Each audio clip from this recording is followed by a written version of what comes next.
écoutez Radio Ma'arif.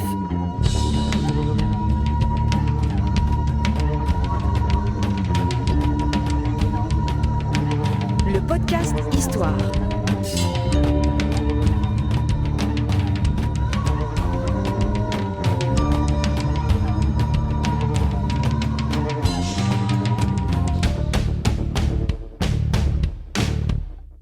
Produit avec le soutien de Maroc Télécom.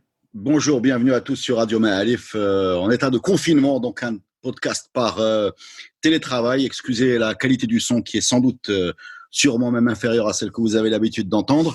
Mais voilà, il faut bien travailler dans ces conditions. Et nous sommes avec le professeur Hamid Triki. Bonjour professeur. Bonjour cher ami. On est très content de vous retrouver après votre grosse performance sur les Almohades. Ouais. Et on est très content de vous réaccueillir sur Radio Ma'arif. Je sais que vous avez écrit un livre il y a pas mal de temps, de 140 pages sur les épidémies au Maroc. Et c'est sur ce sujet qu'on voudrait vous entendre aujourd'hui. Ah bah alors c'est le sujet de l'heure, avec un grand H. Exactement. Une petite précision, je ne suis pas le seul à avoir écrit ça. Il s'agit de 2 grands articles qui constitueraient un livre si on les rassemblait dans la revue Espéris. Je l'ai fait avec mon ami historien français Bernard Rosenberger. Voilà, ça s'appelle Famines et épidémies au Maroc au XVIe, XVIIe siècle. L'objet du livre, c'est de faire une première approche qui s'intéresserait de manière aussi systématique que possible à une ébauche de l'histoire démographique du Maroc, vue à travers les crises, calamités naturelles ou surtout naturelles. Donc, actuellement, c'est à l'ordre du jour, disons. Hein? Bien sûr. Il va falloir se poser les questions sur quelles ont été les grandes crises qui ont affecté le pays au cours de son histoire, en confinant l'étude cette fois sur les exemples tirés de la période qui est à la fin du Moyen-Âge et au début des temps modernes, 16e, 17e siècle. On a choisi cette période parce qu'elle nous a semblé, pas seulement à cause des grandes crises qu'elle a connues, dont on parlera, mais il nous a semblé aussi que c'est une période où il y a un clivage très marqué entre, on sort d'une époque et on entre dans l'époque moderne. Même si chez nous, cette division entre Moyen-Âge et moderne n'est pas... Pour moderne, ça marche. Pour Moyen-Âge, ce n'est pas tout à fait le même sens qu'on a en Europe de cette période-là. Donc voilà, on a d'abord constaté que à partir surtout de Léon l'Africain, dans son livre qui s'appelle La description de l'Afrique, qui est contemporain du début de la période dont on parle, qu'il a écrit une fois dans ce livre sur l'Afrique que dans ce pays, c'est-à-dire le Maroc, la famine et les épidémies frappent à un rythme entre 13 et 15 ans chaque fois. C'est ça le rythme presque régulier.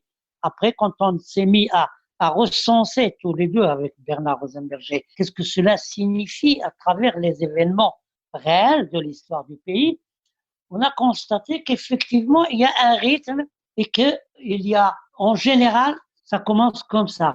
Le schéma simple, c'est il y a des périodes de sécheresse qui conduit, si elle s'attarde trop, conduit à la famine, à la cherté de la vie, à la famine. Et la famine provoque la sortie des bêtes porteuses, comme les rats, porteuses de maladies contagieuses comme la peste. Et à partir de là, on passe du cycle de la famine au cycle suivant de l'épidémie. Ces épidémies, on ne peut pas toujours, comme les descriptions ne sont pas très détaillées et très précises, on ne peut pas toujours dire s'il s'agit d'une peste, d'un choléra ou d'autres choses. Mais même dans les pestes, on a constaté qu'il y a différentes formes de peste plus ou moins dangereuses. C'est un mot générique, vous voulez dire, on utilisait un mot générique. Oui, on finit par dire la peste pour dire, parce qu'en arabe on dit ta'oun, et ta'oun peut signifier la peste ou peut signifier une maladie contagieuse mortelle. Voilà, ça c'est le cadre des cycles.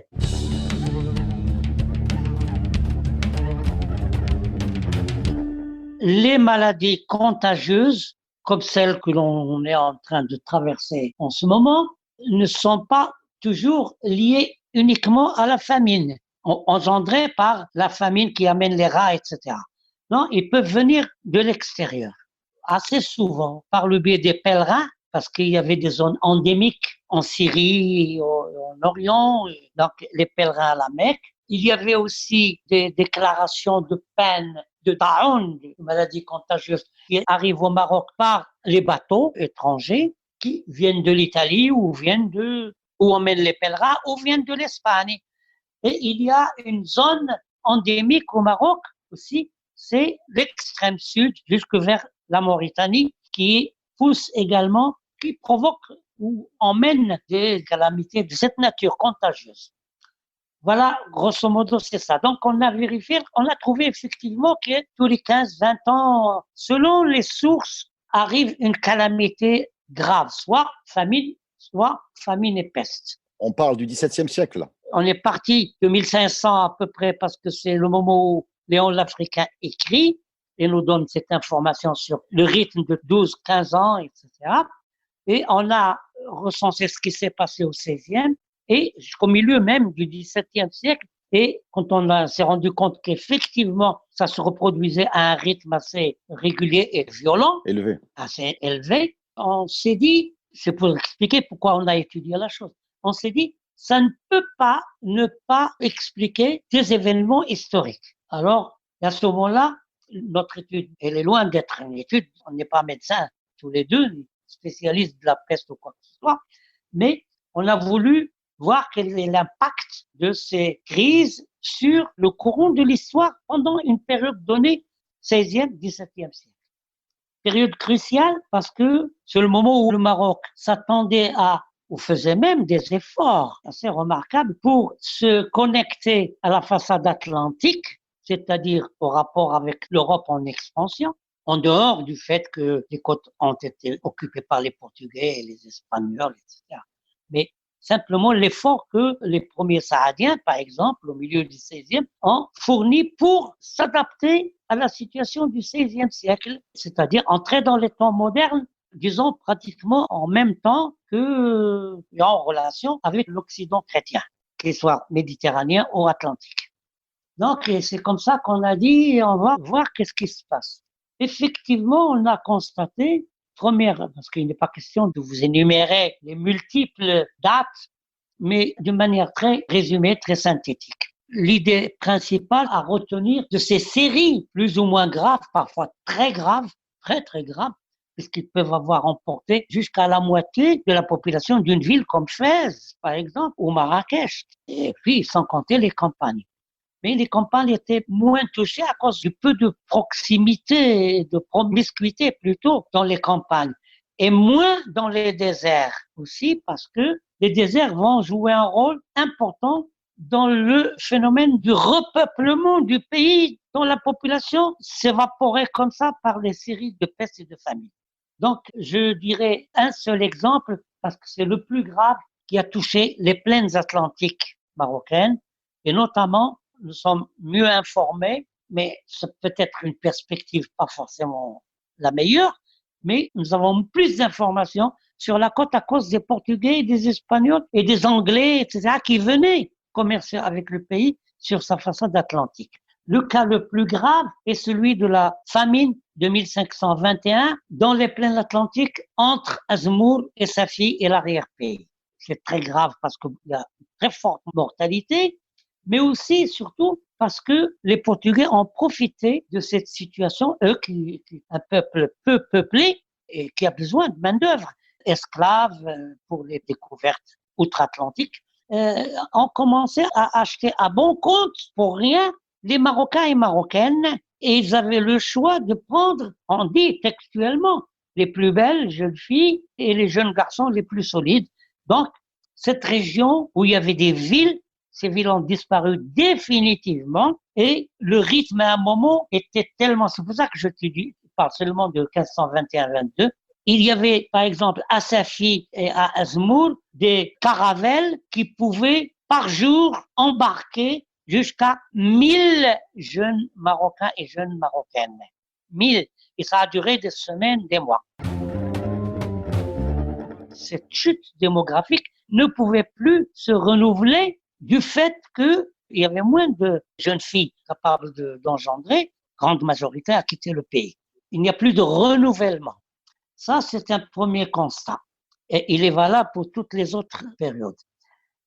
Maintenant, j'aimerais, puisque aujourd'hui l'actualité nous pousse à voir qu'est-ce qui s'est passé dans l'histoire et comment cela s'est passé, ça pourrait être assez intéressant de savoir que cette solidarité dont nous parlons aujourd'hui, la participation de la société civile, toutes ses formes et de l'État pour enrayer les périodes de crise de mortalité forte, il y a lieu de poser un certain nombre de questions qui nous réconfortent d'une certaine façon quand même pour ancrer davantage la solidarité dont nous parlons aujourd'hui, l'ancrer dans l'histoire.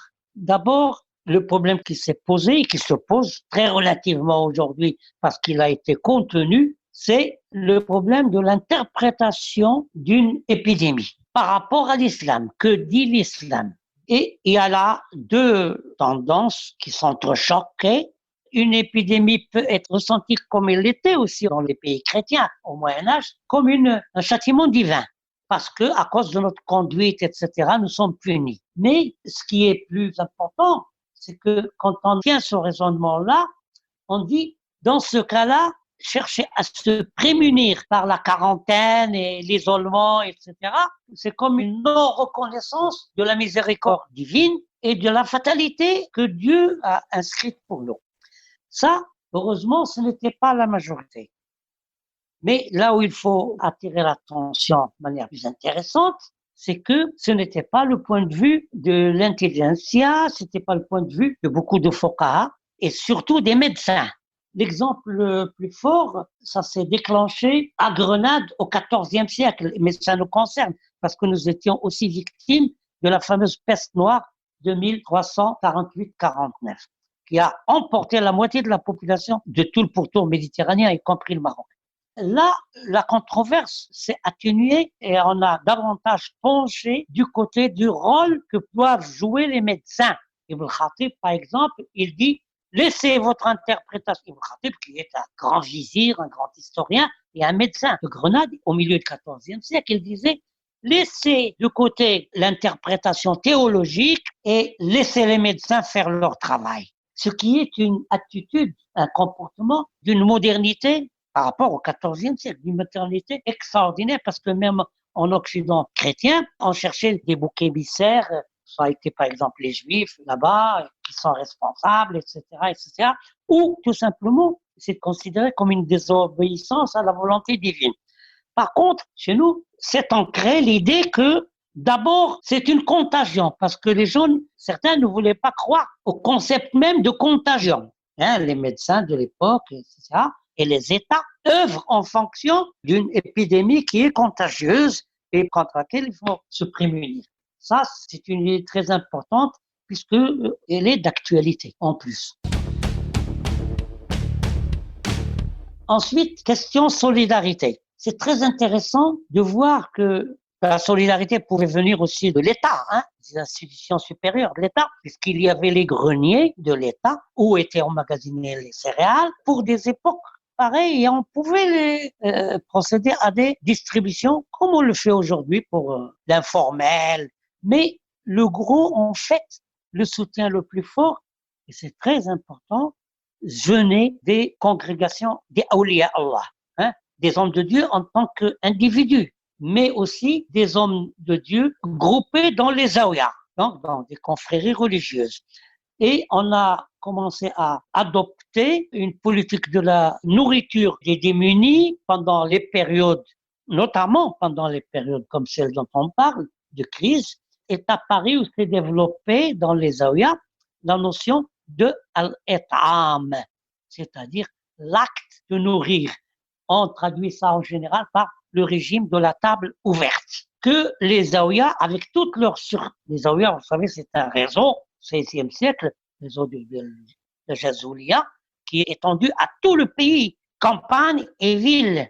Et donc, les gens, comme dans des situations comme ça ailleurs, deviennent plus sensibles à l'autre, à qui ils vont faire leurs dons, les dons en nature ou en argent ou en biens, ils vont les faire aux ordres religieux. Les ordres religieux prennent le relais pour procéder à la redistribution de ces biens aux nécessiteux. Je vais vous donner un exemple qui remonte à une autre époque, à Fès au XIIe siècle, pour l'intérêt que ça porte. Cet exemple est le suivant. Le degré de respect de l'autre se développait à travers ces pieuses personnes au point d'arriver à, si on leur donne quelque chose aux démunis, on tient à préserver leur honneur. Et ça, c'est une nuance extrêmement, sur le plan éthique, extrêmement importante. Exemple, ce faqih, Waliullah, qui avait des réserves de grains chez lui et qui a voulu distribuer aux gens qui avaient faim. Tout le monde est nécessiteux dans ce cas-là. Alors, il a voulu les distribuer, mais il a fait un simulacre d'acte. Les personnes qui viennent, qui pouvaient avoir été des bourgeois de la ville, honorables, ou tout simplement de pauvres personnes, ceux qui viennent, il leur fait signer un papier comme quoi il leur donne, par exemple, un boisseau de blé et ils attestent qu'ils doivent le rembourser. D'accord. Mais le jour, quand la famine s'est terminée, il a appelé un à un ceux à qui il a fait signer ce papier. Il a pris le papier et il l'a dilué en leur présence dans l'eau en leur disant « vous ne me devez rien ». Il avait donc fait cet acte uniquement pour sauver l'honneur de ces gens. Là, on est arrivé à un degré vraiment très élevé du respect de l'autre.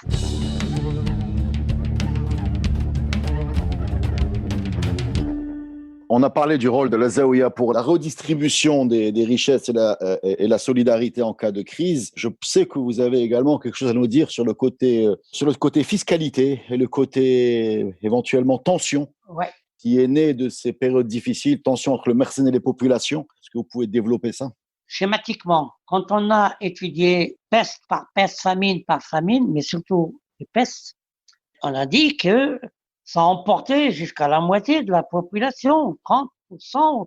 Ça dépend de la force de frappe de certaines. Si c'est une peste pulmonaire, si c'est une peste, un choléra, selon le degré de mortalité. Sachant qu'on parle de quelques millions de Marocains, pas plus que 5 ou 6, c'est bien ça, déjà. Alors, je vais y arriver. Il est difficile au Maroc, étant donné qu'il n'y a pas d'état civil et d'archives départementales comme ailleurs, etc. Nous sommes réduits à voir ce que racontent les chroniqueurs, etc. Et surtout les étrangers, les Portugais, les Espagnols, les Anglais, les Français, qui visitaient le pays pour les périodes dont on parle. Donc, on n'a pas une idée très précise sur statistiquement quelle était la population du Maroc. Très, très probablement, elle était supérieure à 5 millions avant ces crises dont nous parlons. Sinon, on ne s'expliquerait pas comment des empires comme ceux des Almoravides, surtout des Almohades, aient pu envoyer tant d'hommes pour conquérir tout le Maghreb jusqu'à la limite de la Libye et en Andalousie, et par terre et par mer. Alors donc, ça doit correspondre à une espèce de progrès démographique, de flambée même démographique, d'autant plus que ça venait des montagnes. Et c'est d'ailleurs dans les montagnes où les pestes frappent le moins, à cause de la vie dispersée, etc. Donc, on arrive dans le meilleur cas, au moment du XVIe siècle, avec Léon l'Africain et d'autres estimations, à être entre 4,5 et 5 millions d'habitants. Ce chiffre-là, qui est déjà le chiffre sapé par les pestes dont nous avons parlé, ce chiffre ne va pratiquement plus bouger jusqu'à 1912, jusqu'à l'arrivée des Français. Donc, si on met la population en relation avec les crises et avec le pouvoir, on arrive à une équation simple, mais dont les Marocains, je dirais, ont survécu, puisque en fait, il les a frappés de très, très fort. L'équation est la suivante. Une population réduite par rapport à l'espace du pays. Et cette population réduite va-t-elle pouvoir continuer à être sédentaire et à pratiquer des cultures, même dans les plaines riches des Doukala, Abda et du Rarb, ou pas, à cause d'une diminution forte de la main-d'œuvre?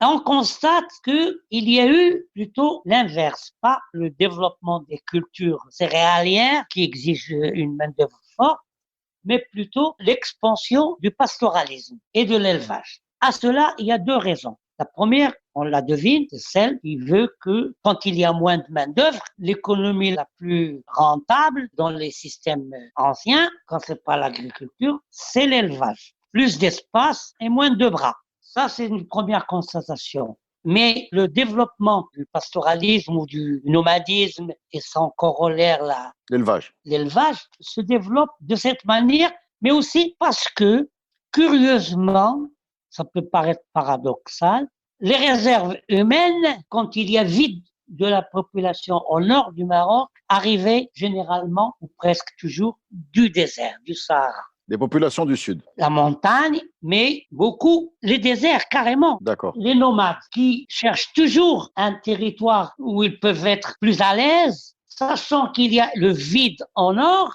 ils vont pousser vers le nord pour occuper les espaces vides. Et ces populations sont les tribus sahariennes. Les Arabes qui sont venus au Maroc, il faut savoir qu'il y a les Banu Hilal dont on parle beaucoup, mais on ne parle pas assez des Banu Ma'aqil, qui sont ceux qui peuplent le Sahara aujourd'hui et qu'on prononce au Sahara al-Ma'aqil, le Ma'aqil, Banu Ma'aqil. Ce sont ceux-là qui vont pousser vers le nord, en devenant le guiche des Saadiens qui montent au XVIe siècle à partir du Souss, en occupant, d'abord ils vont occuper les espaces vides du Tadla, du Doukala, etc. Des Abdas arrive à ce moment-là, Ben Gurir, Hamna arrive à ce moment-là. Toutes les tribus autour de Marrakech, de Fès, des grandes villes au Maroc, qu'il fallait protéger de la campagne, ces tribus ont été recrutées par le pouvoir pour surveiller, en leur donnant les terres, etc. C'est ce qu'on appelle le guiche, les terrains guiches. Et en contrepartie, ils font le service militaire et gardent les villes. Alors, ce détour-là pour expliquer une partie de votre question. C'est-à-dire, d'abord, le nomadisme dans les plaines riches atlantiques qui est resté prépondérant pendant des siècles, depuis le XVIe, est le fruit des disettes et des pestes. Le vide est rempli. Le pastoralisme est son corollaire. Mais ceux qui sont venus ne sont pas suffisants pour combler le vide créé par les crises démographiques dues aux maladies contagieuses. Le résultat est le suivant. C'est ce que nous avons constaté après d'avoir comparé le rapport entre les crises et le comportement de l'État du Makhzen. Moins d'hommes et les crises provoquent les soulèvements des populations, les jacqueries, etc. Donc, à la fin, moins d'impôts, moins de têtes payant les impôts. Il n'y avait plus qu'une seule solution pour que survive le Makhzen, qui défend après tout ces institutions et son intérêt. La seule solution, c'est on voit se développer la collecte des impôts par la force, par des contingents militaires, on appelle ça des sogas ou mhella, etc., qui va récolter l'impôt par la force. L'impôt n'est pas forcément en liquide, argent, mais ça peut être en vide, les matmoura, c'est-à-dire les réserves céréalières dans les magasins. Une chose doit être expliquée en passant.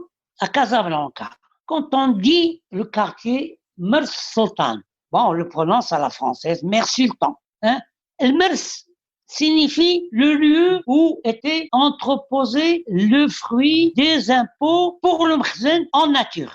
C'est ça un Mers. Ça veut dire c'était la trésorerie. Une matmoura, comme ça peut être dans le sous ce qu'on appelle un nagadir ou un nigharm.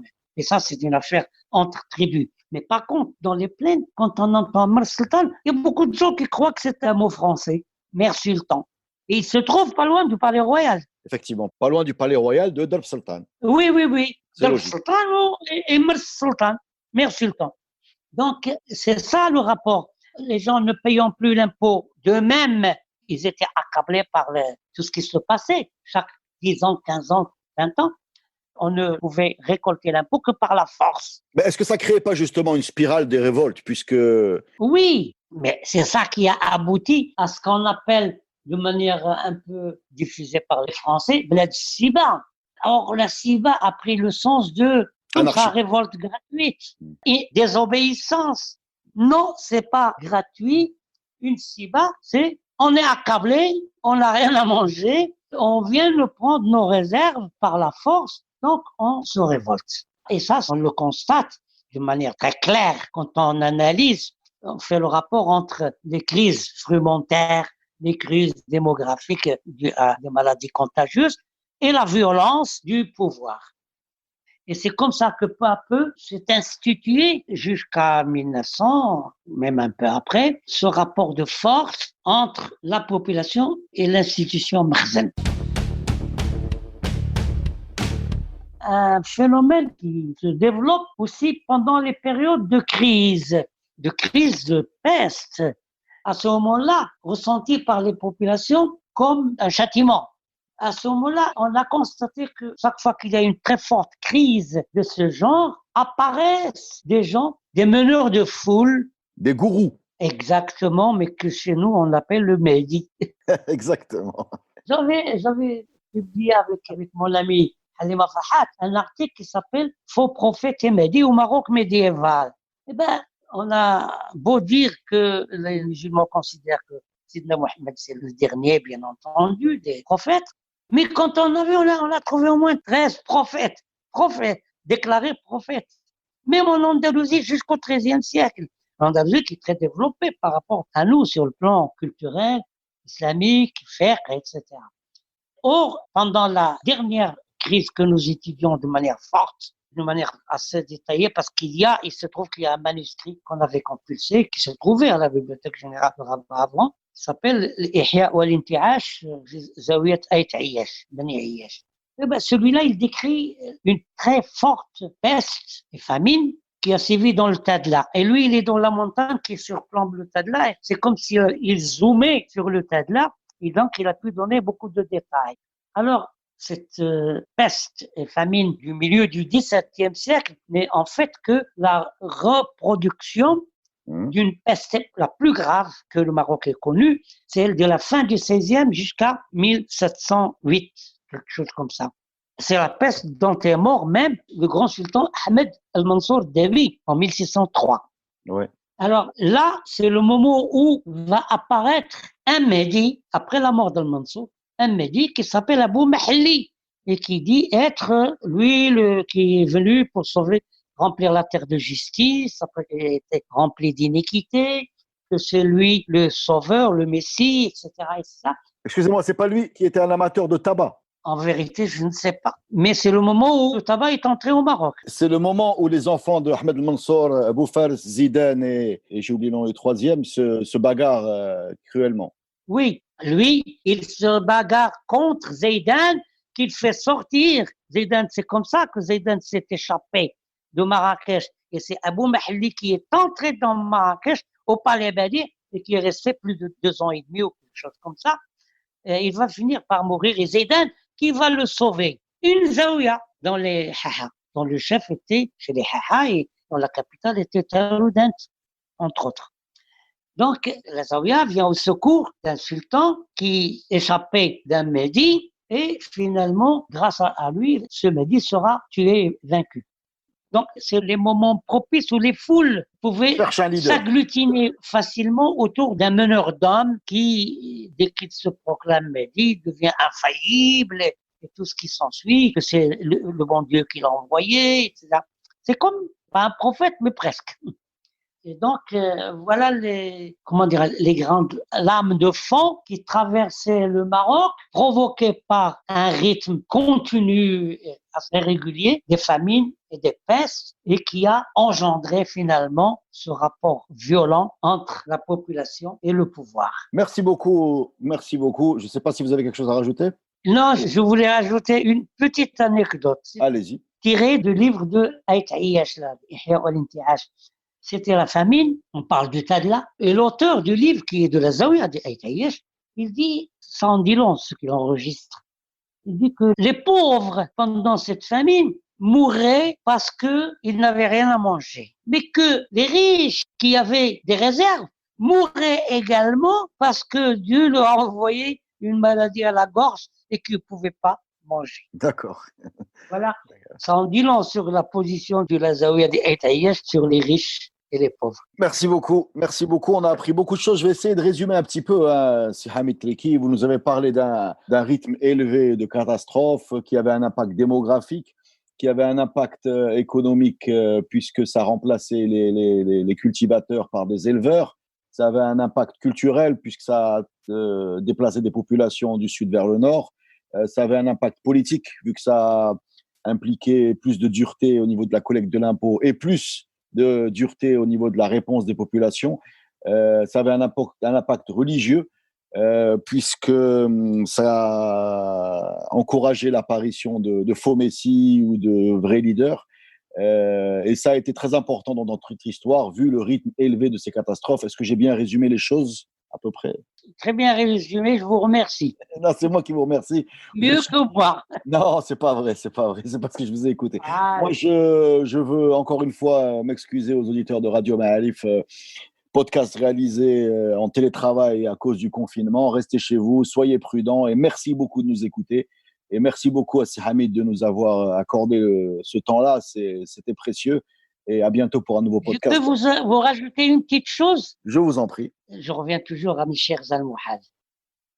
L'organisation. L'organisation, c'est un État organisé. Il y a eu une peste sous le règne du fils de Abdelmoumen, c'est-à-dire Youssouf. Je crois que c'est 1187, si je ne me trompe pas sur la date, mais c'est autour de ces années-là. Qu'est-ce que les Almohades ont décrété? D'abord, ils ont aidé la population, etc. Ils ont décrété, c'est une modernité extraordinaire. Toute personne qui quitte son domicile doit écrire son nom et son adresse dans un papier et le porter sur elle-même. Comme ça, on le ramène chez lui pour l'enterrer. Ouf, eh ben, écoute, ce sera le mot de la fin. Merci beaucoup. C'est le mot de la fin, oui. Sur cette dernière précision. Et je vous remercie beaucoup, aussi Hamid Triki, pour ces éclaircissements. Merci. À la prochaine pour un podcast sur Radio Ma'arif. Inch'Allah.